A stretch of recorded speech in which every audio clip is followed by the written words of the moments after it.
Hello bachcho, let's see this question. The question is, the diversity of organisms present on earth is the result of. Options are A, ecosystem stability, B, natural selection, C, homeostasis and D, direct harvesting.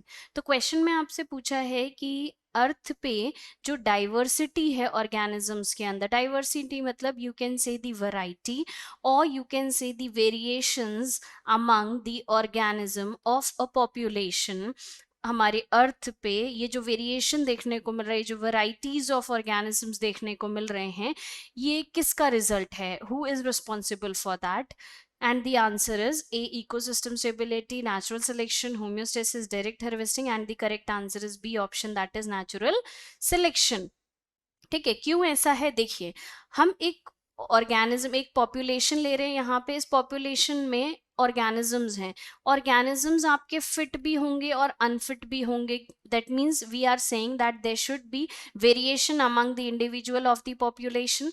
अब जब nature में कोई भी circumstances आता है, कोई change आता है, तो वो चेंज दोनों ही स्पीशीज के लिए आ रहा है, बट जो फिट है that will go and that will be continue to grow, और जो अनफिट होगी दैट विल बी टर्मिनेटेड और will not continue to grow, तो वो टर्मिनेट हो जाएगी। ठीक है, तो एक पर्टिकुलर स्पीशीज आगे आ रही है, तो जो मोर अडेप्टिव है, मोर मॉडिफाइड है या कॉम्प्लेक्स हम बोल रहे हैं according to the environment, which can easily adapt to the environment, वो आपकी ग्रो कंटिन्यू हो रही है।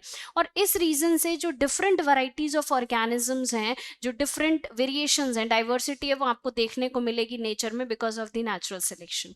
अब पहला ऑप्शन आपका आंसर क्यों नहीं होगा? क्योंकि इकोसिस्टम स्टेबिलिटी, देखिए इकोसिस्टम स्टेबिलिटी जो है वो आपका इकोलॉजिकल बैलेंस के लिए जरूरी है, बट इकोसिस्टम में स्टेबिलिटी इस बात को प्रूफ नहीं करती है कि सिस्टम में डाइवर्सिटी हो। सिस्टम में डाइवर्सिटी इकोसिस्टम स्टेबिलिटी से नहीं होती है। इकोसिस्टम स्टेबिलिटी बोलता है कि already the organism, the different kind of organism which are present in this environment are working smoothly and that's why हमारा इकोसिस्टम कैसा है? स्टेबल सिस्टम है।